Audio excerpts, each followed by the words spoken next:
about immunology and the different types of immunity, right? So immunology, you know, it is the study about the immune system of all organisms, right? So what is meant by immunity? It is the resistance against pathogens or any other foreign particles that enters into the body, or cancer or any type of autoimmune disorders, etc., right? So basically we have two different types of immunity.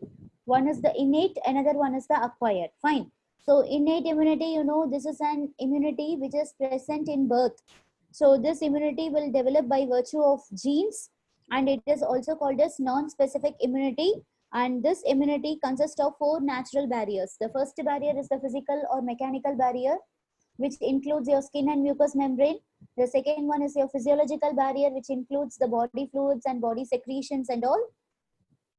Third one is the cellular barrier that includes your WBC cells, where phagocytic cells, NK cells, everything comes under the cellular barrier. And we have different names of phagocytic cells in different organs, okay? And the last barrier is the cytokine barrier. So the cytokine barrier is going to be like a very advanced barrier that will be acting only when highly infected cells are present in our body, okay? For example of the cytokine barrier, I told you interferons. Interferons, they will be produced, they are all hormone-like chemicals synthesized by the virus-infected cells, okay? So some other examples of the cytokinal barrier are cytokines, lymphokines, etc., right? So then we started acquired immunity. So actually we were discussing about this acquired immunity.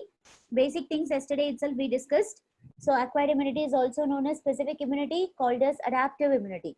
So why it is called as specific immunity? Because it is going to be specific for a particular pathogen. Okay. Here the basic principle is antigen-antibody interaction. So specific antibodies will be produced for a specific antigen that enters into the body and cause the disease. And this type of acquired immunity will be gained in our body either before birth or after birth. Before birth, in the sense when the fetus is present in the mother, she will get the immunity from the mother through the placenta. After the birth, the immunity can be gained or built up in the body either when you are infected with the disease, or when you are getting vaccines, or any other artificial antibodies are injected into our body. Okay, right. Now, some important characteristic features are there for your acquired immunity, such as diversity, specificity, distinction, and memory. Fine. So specific type of antibody is going to be produced against an antigen. This is what we were discussing about yesterday. Under this acquired immunity, I want to discuss you about the primary response and secondary response. So primary response, yesterday itself I told you, if any foreign particle or foreign cell enters into the body for the first time, okay, enters into the body for the first time. First time, your immune system will not be aware of your foreign particle that is entering into the body, which is going to cause the disease. So first time when the foreign particle enters into the body, your body will allow them to enter into that, and slowly what will occur, it will start causing the infection. The foreign body will causes the infection in your body. As a result of this infection, slowly now your body will be showing some symptoms. Okay, so whatever infectious organism enter into your body, some symptoms will be shown for the diseases. Once when the symptoms are shown, now we will meet the physician or the doctor. As per doctor's advice, we will start taking antibiotics. Okay, so during this period of taking antibiotics, at the same time in your body, your immune system will also get information about the new foreign pathogenic organism. And what happened, your immune system will also start producing the antibodies in your body. It will also start producing antibodies against the pathogen. Okay, so the antibodies which are produced against the pathogen, at the same time the antibiotics which are prescribed by the doctor, what we are intaking, these together will work, and finally the disease will be slowly recovered. Okay, so this will take it will take a period of time. It may be like 1 week or 10 days or 15 days or 30 days, depending upon the severity of the disease. Okay, so the first time when the antibodies are produced in your body against a particular pathogen, this time the antibody production and the immune response will be very, very weak, and the response is said to be a low intensity response. Intensity, you know, right? how far the response is being. So based on that, it is called as a low intensity response, and this response is what we call it as primary response. Okay, first time when the response is produced in our body by the immune system after the pathogen entering into the body, right? So it will be like a result of producing antibodies against the pathogen. No, symptoms are not like because of producing antibodies. Symptoms are caused only because of causing that infection by the pathogenic organism when it enters into the body. Okay, see, we discussed about life cycle of Plasmodium. So while studying about life cycle of Plasmodium, I told you in one particular stage, that is when your Plasmodium in a particular stage, when it comes out of RBCs with the hemozoin pigment to the blood plasma, that time the symptom will start occurring. So when the hemozoin pigment is mixed with your blood plasma, automatically the symptoms of that particular disease will start appearing. Only when the symptoms are shown, your immune system will get to know some antibodies has entered into the, some antigen has entered into the body, and they will start producing the antibodies against the antigen. Okay. And the first time the immune response which is taking place will be very weak and it will be of low intensity, and that response is called as primary response. Right. Now, what is meant by secondary response? Now, the same antigen which has entered into the body for the previous time, the same antigen again when it encounters your body, again when it encounters. Now, what happened? Now, second time when the same antigen is encountering your body, this time your memory cells will be aware of that. Okay. Your memory cells know already for the first time when the foreign particle enters into the body, during this infection period, your memory cells will study about the foreign particle. Okay. During till the time the infectious particle is present in your body, the memory cells which are present, we will study about memory cells in your lymphocytes. Okay. So these memory cells will study about the foreign particle thoroughly, and when the second time the same antigen when it is entering into your body, your memory cells will be aware of the antigen, and this time your immune response will be very, very vigorous. Okay, now this time your immune response will be highly intensified. You will have a highly intensified, that is highly intensified means so multiple times vigorous response will be produced, that is antibody production will occur very fastly and very vigorously, so that your body will be protected from the microorganism which is going to cause the disease. So second time your body will not be encountered by the pathogen and your body will be protected by your immune system, and this type of immune response is what we call it as secondary response. Okay, secondary response will be always strong and highly potent than the primary response. Reason, when the primary response is taking place, your immune system is not aware of the pathogen, so it will be waiting for the symptoms to occur. Only when the symptoms occur, it will get to know some foreign particle has entered and it will start showing the response against the pathogen, that is by producing the antibodies.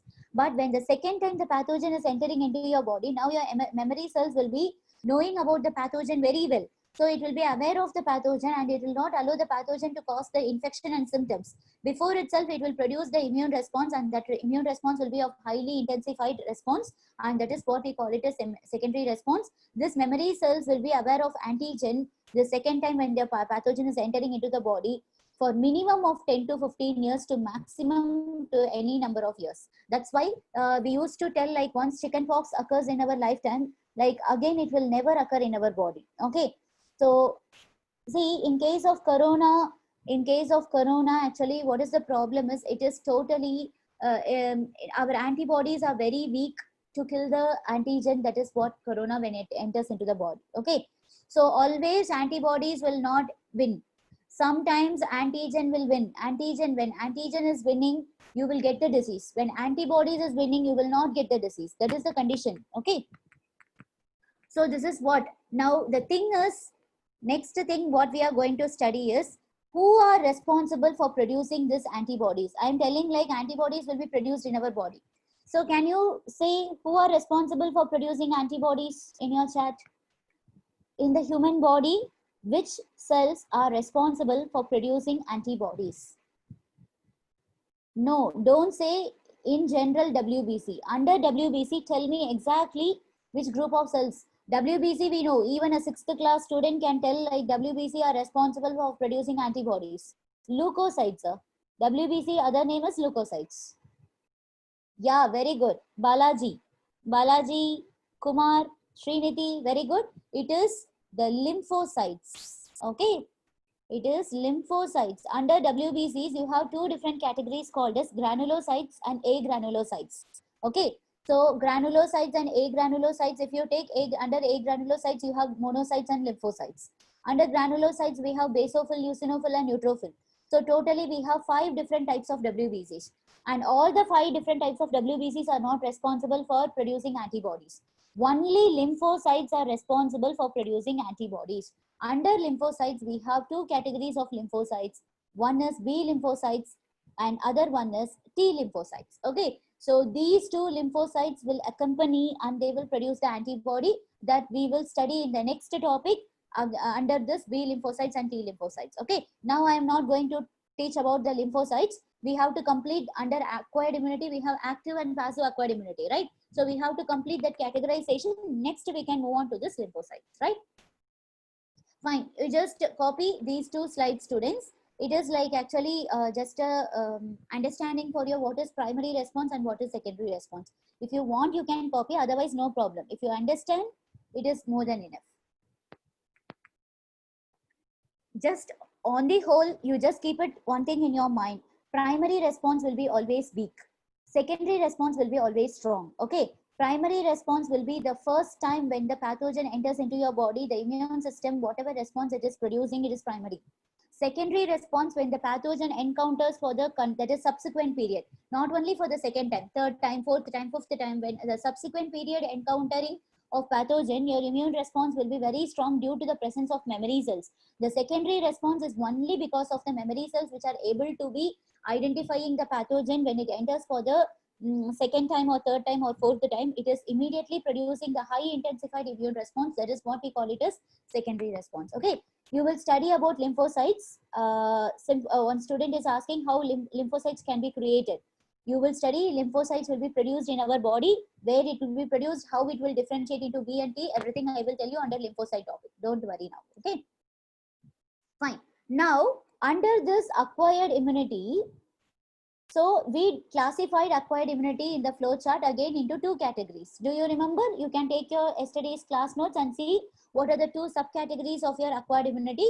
One is your active acquired immunity, another one is the passive acquired immunity. Now, what is the difference between active? You know what is acquired immunity? Acquired immunity is the one, the immunity which is developed in our body either before birth or after birth. Okay, the immunity which are gained in our body before birth or after birth. Because by birth, the immunity is called as innate immunity. So by birth immunity will not come under acquired immunity. So acquired in the sense, you are going to acquire it from somewhere, from some person or from some external or from some vaccine, something. So some person or something, you are going to acquire this immunity. Your body is going to acquire this immunity by that is by somewhere, either from person or from artificial anything. Okay, so this will be acquired either before birth or after birth. Now coming to this active immunity and passive immunity, so please listen carefully, students. What is active immunity? Active immunity is when your body actively participates, when your body itself actively participates, when your body actively participates in the production of antibodies. So please keep it in mind. Your body, in your body, your own immune system are going to participate in the production of antibodies. Okay. Against what? When antibodies will be produced, you know, against a specific antigen. Only because the acquired immunity principle is based on antigen antibody principle. And that's why acquired immunity is also called a specific immunity. So for a specific antigen, specific type of antibodies will be produced in our body. Okay, fine. Now this is going to be acquired immunity. I will tell you what is active and what is passive. Then you tell me example which will come under active and which will come under passive. So please, again, I am telling you, active means the our own body, our own immune system, our own lymphocytes are going to be involved or participate in the production of antibodies. The antibodies will not come from outside. The body will produce the antibody against some condition, against what specific antigen, under some conditions. Under some conditions, your body will produce the antibodies by its own. By its own, that is called as active. In English, you would have studied active voice and passive voice, right? So in active voice, can you give me one example? Shah Jahan built Taj Mahal. Shah Jahan built Taj Mahal in the sense he has built the Taj Mahal. Suppose if you are writing the sentence in the passive voice, how will you write? Taj Mahal was built by Shah Jahan. Okay, here you are just changing the subject and predicate. Similarly, antibodies, when it is produced by yourself, by your own immune system, then it is called as active acquired. Then what do you mean by passive? Here, in this type of immunity, the body remains passive. Your immune system remains passive. Okay, remains passive in the sense it is not going to produce the antibodies. And here, what we are going to do, we are going to inject the ready-made antibodies. Already synthesized antibodies will be there. Okay, artificially synthesized antibodies or artificially synthesized antitoxins will be injected into our body. Okay, somewhere the antibodies will be synthesized, and that is either from some other person or somewhere in the lab or some other organism. The antibody is synthesized. No, those antibodies will be injected into our body or inoculated into our body. Okay, so here your own body immune system is not going to produce the antibodies. So the antibodies which are produced somewhere or from some person's body, it is going to enter into the body, and that is called as passive immunity. Okay, so now you can get the difference. I will tell you. Before birth, I told you before birth how you will get the acquired immunity from mother through placenta. Now, before birth, from mother to the child, the immunity is passed, right? It comes under active or passive. Can you give your answers in your chat? My question is, before birth, the child will get the immunity from the mother through the placenta. It is active or passive? Only one student has answered. It is passive. Very good. Those who have answered passive, very good. Right? See, passive means I told you, it is going to get from somebody or some person, or some artificial antibodies are going to be injected. The child is not having its own immune system to produce the antibody. The child is getting the antibodies from the mother through placenta. So the antibodies are coming from mother, right? From mother to the fetus, the antibodies are passed through the placenta. Okay, through placenta, the antibodies will be passed from the mother to fetus, and that type of antibody is called as IgA. You will study about this immunoglobulins in the further topic. There you will understand what is IgA. You just now understand. From mother to fetus, the antibodies are passed in the form of immunoglobulins called as IgA through placenta. Here, the antibody is not produced in the fetus body. It is acquiring the antibody from some other person. That some other person is mother. Okay. So this come under passive. Okay. Now my next question. Suppose if you are getting a vaccine. Okay. You are getting a vaccine, and now your antibody production will take place in your body. Now tell me, this is active or passive? Through vaccines, antibodies are produced in our body, right? That's why you are able to fight against the diseases. Now tell me, it is active or passive? Vaccine will be given. Actually vaccine, what is vaccine? It is a killed pathogen, right? So the pathogen will be killed or it will be attenuated and it will be subjected into your body. So pathogen is not antibodies, right? Once the pathogen is an antigen. So when vaccines are introduced into your body, antibodies are produced against the pathogen in your immune system, that is in your own body, then it comes under active. Okay, so antibodies produced under vaccines. In vaccine, when you are injecting vaccine into your body, antibodies are produced by our own immune system. Okay, Antibody production will take place in our body by our own immune system. Then it comes under active immunity. Very good. Okay. Now again another question.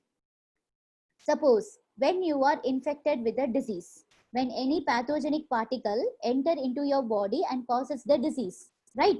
This time your body will start producing the antibodies against the antigen. What is this? Active or passive? When you are infected with a disease, that time your body, what is called as primary response or secondary response. Primary response or secondary response is what? Active or passive? Very good. All of you are giving me the correct answer. It is active, because when pathogen enters into your body, your immune system, your body lymphocytes are producing the antibodies against them. So when pathogen enters the body, when pathogen enters the body, this time also antibodies are produced in our own body, then it will also comes under active. Okay, so let me continue this active and passive differences further. I didn't complete. I will give you one more. Yeah, further here I'm not having space. Let me continue with this active and passive. Okay, fine. So now you got clear what is active immunity. Active acquired immunity is the one where your body will actively participate in the production of antibodies against a specific antigen. This antigen can directly enter into the body, or it can enter by means of a vaccine somewhere. Okay. So finally, it is the active acquired immunity. It is the one, this is the immunity which develops active acquired immunity. This column is active. This immunity develops in your body after you get the disease. After the disease, or through vaccination, you will develop the immunity. Okay. Before vaccination, suppose if a child is not given polio vaccine, he or she will not develop the antibodies against she will not develop this acquired immunity. That's why the children, those who are not given polio vaccine, are infected with polio disease, because this immunity is not developed in their body because of not giving that polio vaccine. Okay. So by giving vaccination or by acquiring the disease, the immunity will develop in your body, and this type of immunity is called as active acquired immunity. Okay, fine. And see, I will complete this active part fully, and this type of immunity always develops slowly. It will take some time. It will not immediately react in our body against the antigen. It will develop slowly, which means you can write it in bracket. It takes time for the response, for effective response. Okay. For effective response, it will take some time. It will not immediately respond against the pathogen. But one thing, once it is developed, it will be long lasting. Long lasting means, suppose if you are putting a vaccine, polio vaccine in your by the time of birth, that vaccine will protect you till your lifetime against the polio virus. Okay. And suppose if you are infected with the chickenpox virus, till your lifetime you will never get that disease again. Okay. So it will develop slowly, but it will be long lasting in our body. So coming to this passive. So passive, I told you, this your body remains passive. That is, your body will not produce any antibodies, ready-made antibodies or antibodies from other person, or antitoxins will be injected or inoculated into our body. One example I gave you. I will give you some other examples for this passive acquired immunity. Suppose if a person is getting affected with a deadly microbe, okay, and a quick response is required. So what they will do, they will inject the preformed antibodies into the body. Another example I am giving for passive. One example what I gave is from mother to the fetus, the through placenta, she will get this an immunoglobulin called IgA. Okay, this is not IgA, this is IgG. Sorry, you just change into IgG, it is not IgA. IgG is the immunoglobulin which passes through placenta. And one more immunoglobulin will pass from mother to fetus after the birth. After the birth, from mother to fetus, through milk. The mother will feed the fetus with milk, right? That is lactation process. And through this milk, again antibodies will pass from mother to fetus, and that type of immunoglobulin is IgA. IgA immunoglobulin will pass from mother to fetus through the feeding process. IgG immunoglobulin are antibodies which will pass from mother to fetus through placenta. So 2 examples I have given. Now the third example I am going to give you. The third example is, for example, if a person is infected with the deadly microorganism. Okay, what I am telling is deadly microbe. Deadly microbe means this microorganism is immediately going to cause death for the person. In such case, you will not wait for the body to produce the antibodies by active acquired immunity, because immediately the person should be treated with antibodies. In this case, what we will do, a quick response is needed. Okay, a quick response is required or needed. In such case, what we will do, we will not wait for the own body immune system to produce the antibodies. In this case, we will inject the preformed antibodies. What do you mean by preformed? Means already the antibodies will be produced in the lab or in any other organism body. In sheep, nowadays using biotechnology, we are producing antibodies in sheep body, then many animals. Okay, so preformed means already synthesized antibodies are called as preformed antibodies. So these antibodies will be injected to a person's body to protect them from the fatal condition. In this case, it comes under passive. Okay. Example, I will tell you. In this case, I will tell you, for example, you can take snake bite. If a person is having snake bite, okay, snake bite will have the toxic venom, poison will be there. Okay. So in this snake bite, you cannot wait your immune system to produce the antibodies against them. Before that, the person will die. Okay. In that case, a quick response is needed. So what you have to do, you have to inject anti-venom. Okay. Anti-venom. This anti-venom is that prepared. It is a, you can write what is anti-venom. Anti-venom will be prepared against venom of snake, against venom containing antibodies. Okay, it will be having antibodies which will be prepared from the snake venom against the venom. Okay, so against venom, against the snake venom, it will be like prepared against the venom, snake venom, which is said to be the poison containing the antibodies. This antibodies will be already synthesized one. This one will be injected into the person who is like having this snake bite. Okay, so this is also one response, like example. I'll give you another example for perfect understanding. In case of tetanus infection, you know tetanus, already you studied about tetanus. It is caused by Clostridium tetani. Okay, in this tetanus, I already told you, the person who are having injury or wound, what they will do, they will give you TT injection. If you go to doctor, hospital, immediately they will give you TT injection. So what is this TT injection? Tetanus toxoid injection. This contains antibodies. This antibodies against this tetanus toxin. Okay, this TT injection consists of antibodies against tetanus toxin. This is also an example for passive immunity. Students, I think you have got the point, what is active and what is passive. Don't get confused. Whatever antibodies that is artificially synthesized and injected into your body, or you are getting the antibody from some person's body, it is going to be passive. If your own immune system is capable of producing antibodies against something, then it is coming under active. Okay, but here I told you this immunity, like it develops slowly and it will take time for effective response. But passive immunity is not, it is opposite. You can write it here. You can write the difference. I will write it in the next slide. Okay, active immunity occurs slowly, right? It will develop slowly, but passive immunity, it develops quickly. It develops quickly, which means it will be there in your body only for a day. So can you say, if a person is having snake bite, okay, I am giving him antivenom.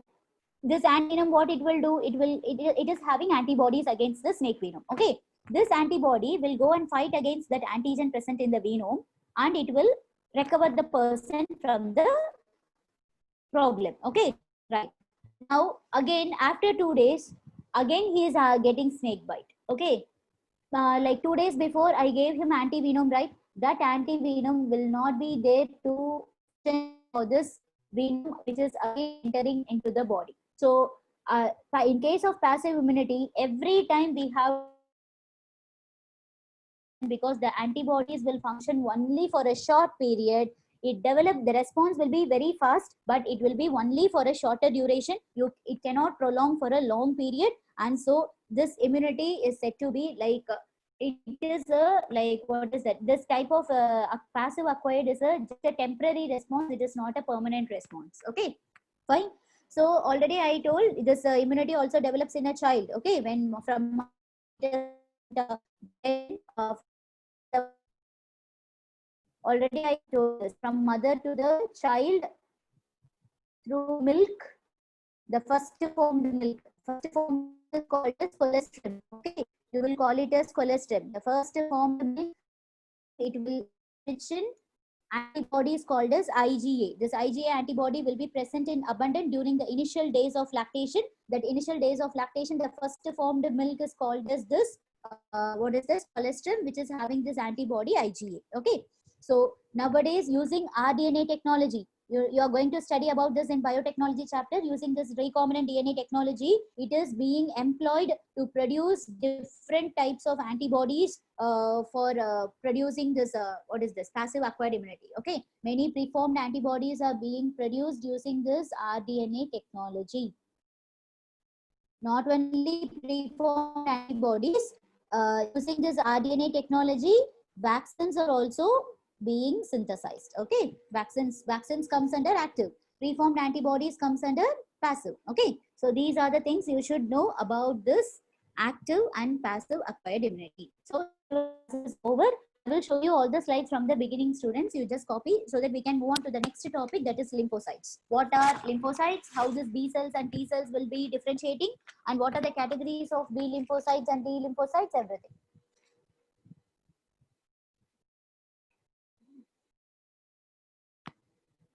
So this is the first slide.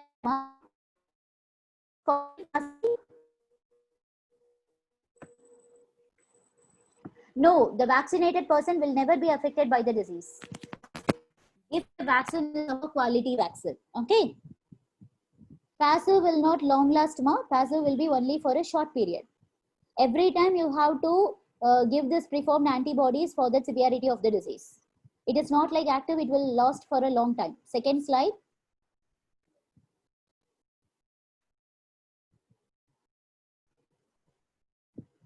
Third one. This is third one, ma.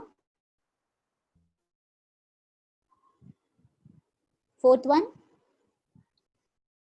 Please write the examples properly. Whatever examples I have written, please note down everything, students, because this active and passive acquired immunity is a very important concept. They will give you the example, okay, and they will ask you to find out whether it is active acquired or passive acquired. So you please understand the concept. Only if you understand the concept, you can pick out the answer correctly. Simply like whatever examples I have given, they will not give you the same example for the question. Okay, so they will give some other examples and they will ask you to find out what type of immunity will help us in protecting the person in such case. They will give you one condition. In that condition, you have to find out whether it is active acquired or passive acquired. Okay. So this is third slide. Again, I am showing you third slide.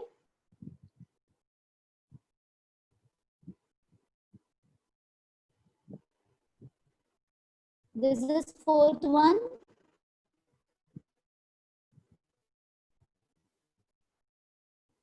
And this is fifth one. Okay.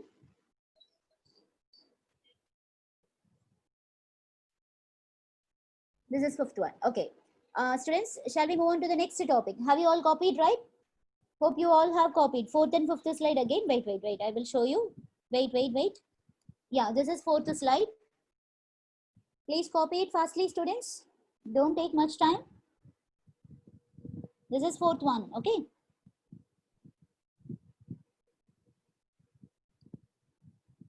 Students, hope you all have prepared for tomorrow's, I don't know, not tomorrow, Sunday. Okay. Sunday for your NEET exam. You know the topic, right? All of you know the topic, right? Biology topic, strategies for enhancement in food production. Still, some students are asking me yesterday in chat like whether it is human health and disease. We didn't complete the chapter. How you will have this human health and disease chapter? Strategies for enhancement in food production. Read your NCRT thoroughly. At the same time, read your class notes. I have asked questions both from your NCRT and also from your class notes. So please don't skip your class notes. This is fifth one. See, questions are very, very easy. I have asked very easy questions. Okay. If you read your class notes and NCRT thoroughly, you can score full marks 360 out of 360 in biology. I want any one of you from batch 2 to score 360 out of 360. Let me see the results. Okay. Fine.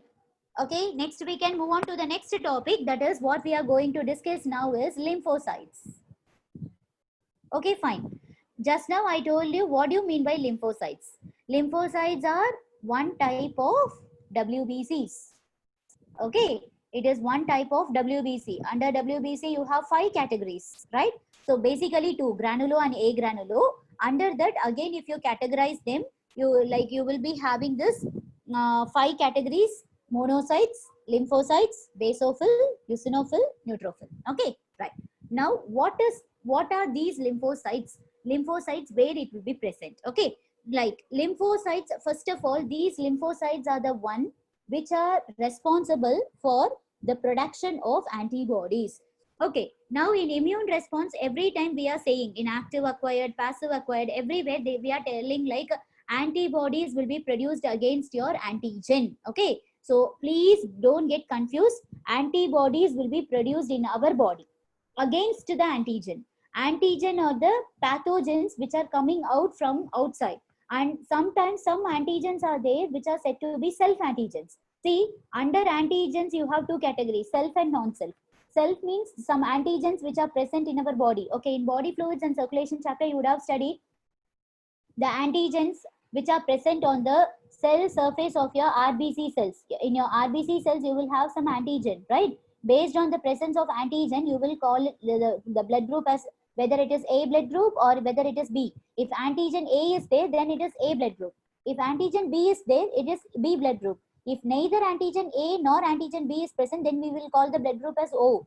If both the antigens A and B are present, then you will call the blood group as AB.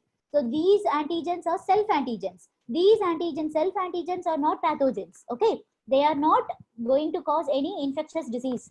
But the antigens which is coming from outside the body, like bacteria or virus or fungi or protozoa, which is entering into your body and going to cause the infection.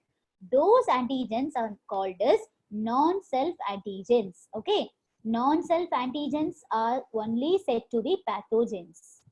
These pathogens are going to be the infections causing organisms, and antibodies will be produced against the pathogens. Let me delete all these things.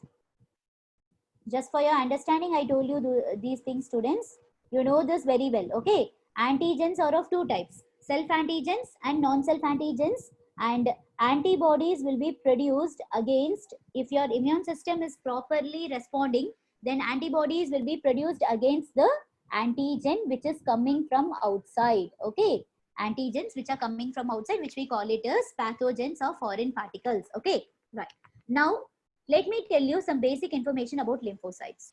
Lymphocytes are actually, these are first time when you are in the embryo stage.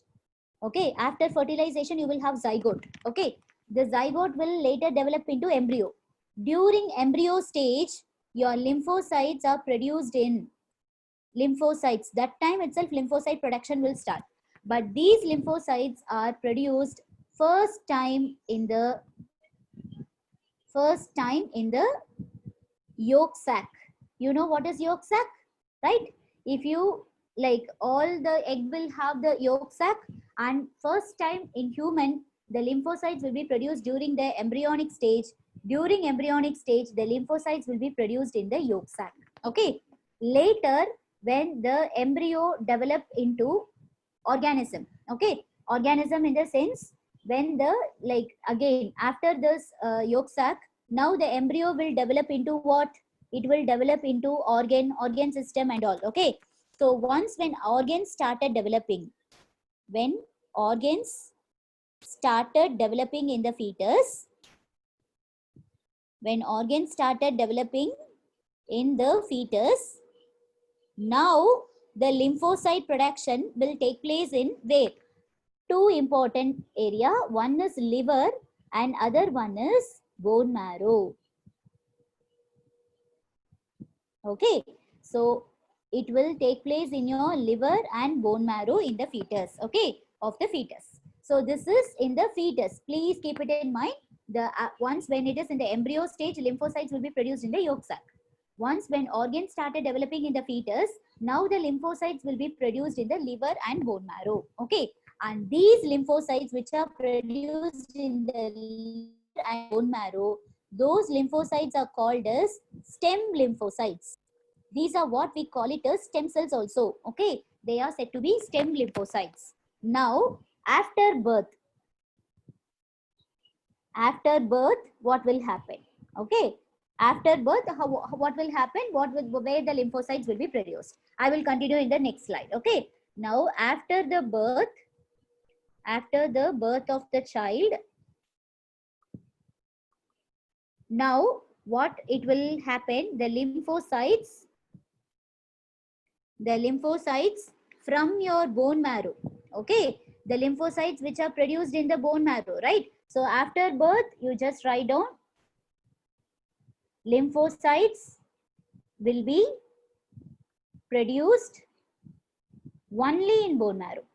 After birth, the lymphocytes will be produced only in bone marrow. Fine. Now, these lymphocytes which are produced in bone marrow, right? These lymphocytes, what it will do? Some of the lymphocytes, some of these, not all the lymphocytes, some of these lymphocytes which are produced in the bone marrow, they will enter into, some of the lymphocytes will enter from bone marrow, they will enter into another region that is called as thymus. Through what? From bone marrow, how they will go to thymus? Through the bloodstream. Okay, through bloodstream, it will enter into the thymus region from the bone marrow. Not all the lymphocytes, some lymphocytes will enter into thymus through bloodstream, and they, after entering into thymus, there it will get matured. It will get matured in the thymus region. The lymphocytes which get matured in the thymus region, it will become T lymphocytes. The lymphocytes which are getting matured in thymus, right? They are said to be T lymphocytes. And some lymphocytes which remained in bone marrow itself, right?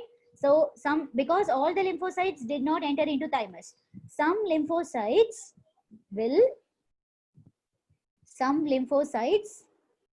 remains in bone marrow. Some will go to thymus and some will remain in bone marrow itself, and those lymphocytes will get matured in bone marrow. They will get matured in bone marrow, and those lymphocytes which get matured in bone marrow are called as B lymphocytes. Okay, now you have two different types of lymphocytes in your body. One is T lymphocytes and another one is B lymphocytes. So the T lymphocytes are also called as T cells, and B lymphocytes are also called as B cells. Okay, T lymphocytes, T cells means thymus derivative cells, and B cells means bone marrow derivative cells. You can write it. Bone marrow derivative cells. Bone marrow derivative cells are called as B cells or B lymphocytes. T cells means thymus derivative cells. Thymus derivative cells are called as T cells or T lymphocytes. Okay, right? Okay, fine. So bone marrow will be present only in mammals. If you take birds, do they have bone marrow? Can you say yes or no? Do birds have bone marrow? Birds don't have bone marrow. Yes. Why birds don't have bone marrow? Because they have a special type of bone called as pneumatic bones, which we call it as hollow bones. Okay, so because this adaptation is for them to help them in their flight. Okay, so yes, for lightweight and for helping them in their flight to lift the body for flying, they will not have bone marrow. Now, what about in birds? In birds, they will also have this B cells or B lymphocytes, but B cells or B lymphocytes will be present in birds also. But there, B represents, it is not bone marrow. This B represents, anybody knows? It is bursa of fabricus. Okay, they will have a special adaptation for this lymphocytes, that is bursa of fabricus, which are called as bursa derivative cells. Instead of having bone marrow, the B cells in birds are called as bursa of fabricus. Okay, so birds, they have this bursa of fabricus is said to be the lymphatic organ for birds. For mammals, the lymphatic organ of birds is bursa of fabricus, and for mammals, the lymphatic organs are thymus and bone marrow, which we call it as lymphatic organ. Because why? Because the lymphocytes will get matured in the thymus region. Some lymphocytes will get matured in thymus and they are T cells, and some lymphocytes in mammals will get matured. So this is matured in bone marrow. This is for mammals, not for birds, because for birds they don't have bone marrow. Instead of bone marrow, they will have the lymphoid organ as this bursa of fabricus, which is said to be the lymphatic organ. Okay, yeah. So apart from this bone marrow, right, the B cells also matures. Apart from bone marrow, the B cells also mature in some other places like galt. What is meant by galt is gut associated lymphoid tissue.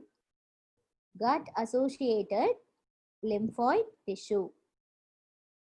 Okay, your B cells will most of the B cells will get matured in your bone marrow only, right? Most of the B cells mainly matures in your bone marrow. Apart from this bone marrow, your B cells also mature in galt, which is called as gut associated lymphoid tissue, or sometimes in your lymph nodes also. In lymph nodes. You know about lymph nodes. In lymphatic vessels, your blood vessels will be running smooth, but lymphatic vessels will not be smooth. In between, they will be having nodes like this. These nodes are called as lymphatic nodes. In this lymphatic nodes, they will have lymphatic tissue. In this lymphatic tissue, sometimes the B cells will get mature. See, if B cells mainly matures in your bone marrow, other than bone marrow, the B cells will also get matured in your galt and also in your lymph nodes. Okay, so finally I will give you one flowchart based on this, students. This flowchart will be useful for you. First, the lymphocytes will be produced in your yolk sac, okay, during the embryo stage.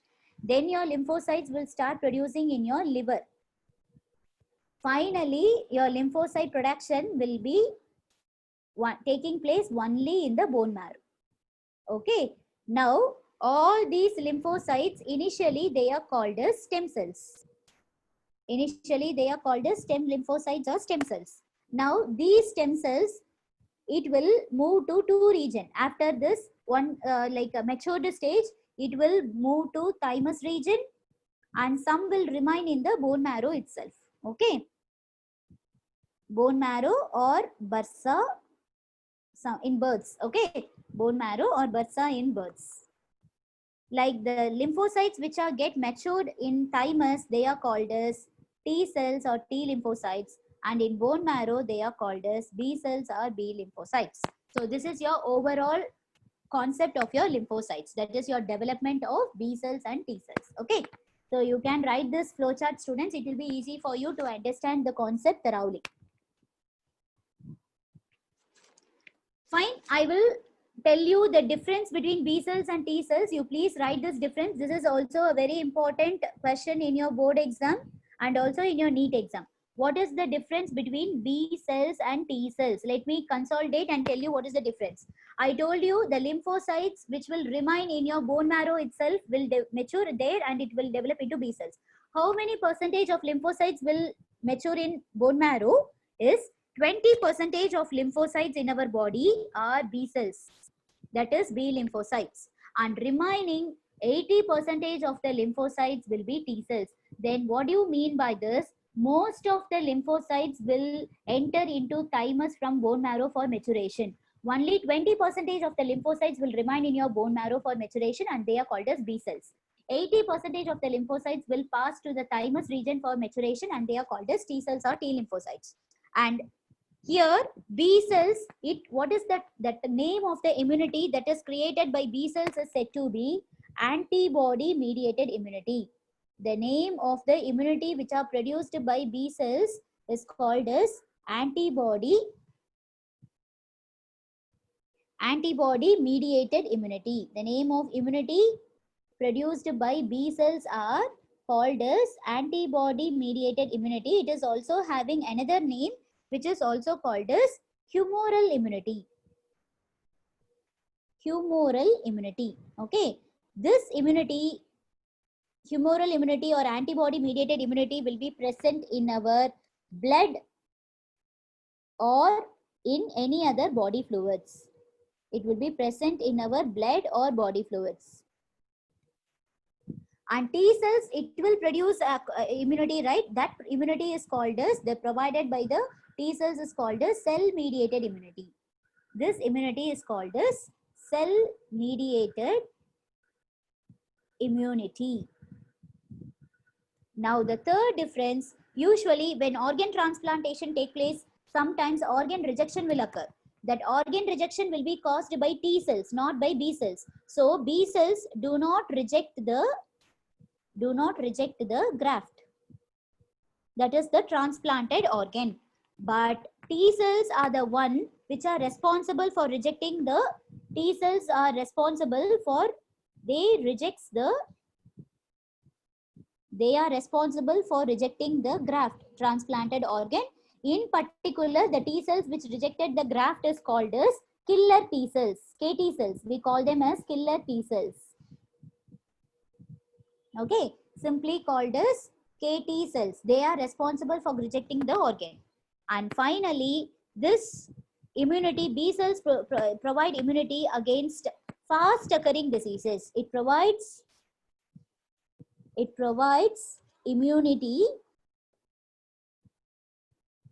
against fast occurring disease.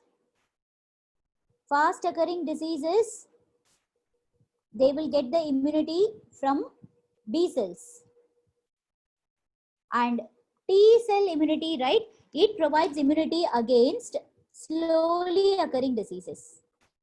Against slowly occurring disease. I will give you some examples so that you can understand. Fast occurring diseases, you write example, cholera. The incubation period will be very short, okay?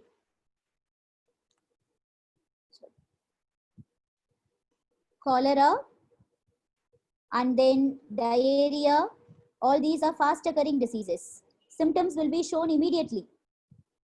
And slow occurring diseases, you write TB, tuberculosis, leprosy. Here the infection period will be like very long, incubation period will be very long. It will take long time to cause the infection or symptoms. Yes. So you itself can decide the one which is providing immunity against fast occurring diseases, right? It will be only for a short time, and this will be for a long time. Okay.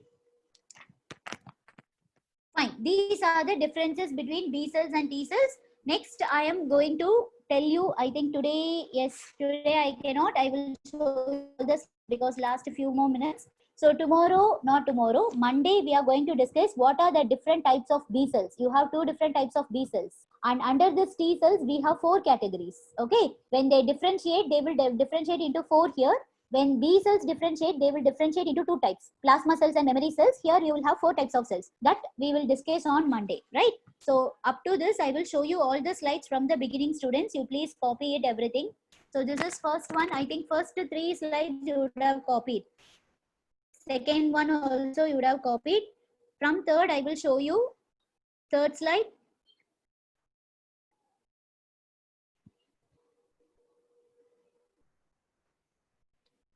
This is third one, ma. Fourth one. This is fourth one.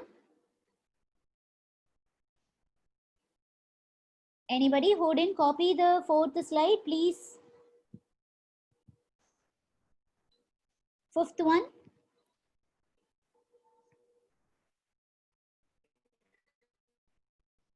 Okay, up to fifth slides, over. Now this is the sixth slide. So from this slide, I will show you for a long time. So lymphocytes, we have started the topic lymphocytes. It is one type of WBC which are responsible for producing antibodies against antigen. So lymphocytes first, initially it will be produced in the yolk sac, later it will be produced in the liver, and finally in the bone marrow. After birth, it will be produced only in the bone marrow. Initial, this yolk sac, liver, bone marrow, all those lymphocytes are called as stem lymphocytes. Okay. After birth, what will happen? The stem lymphocytes, which are produced in the bone marrow, it will get matured. Some lymphocytes will remain in bone marrow and mature there itself, and they are called as B cells or B lymphocytes. And the lymphocytes which are traveling from bone marrow to thymus through your bloodstream, it will get matured in thymus, and that is T lymphocytes. So 80% lymphocytes will transport to thymus. Only 20% lymphocytes will remain in the bone marrow itself. Okay. So this 20% lymphocytes will develop into B cells and 80% will develop into T cells. This is your seventh slide. Please copy it fastly. Now this eighth one, in birds, they don't have this bone marrow, instead of bursa organ, and they will develop that is B cells. Okay, sixth one again. Wait, I will show you the sixth one. This is the sixth one. Students, please.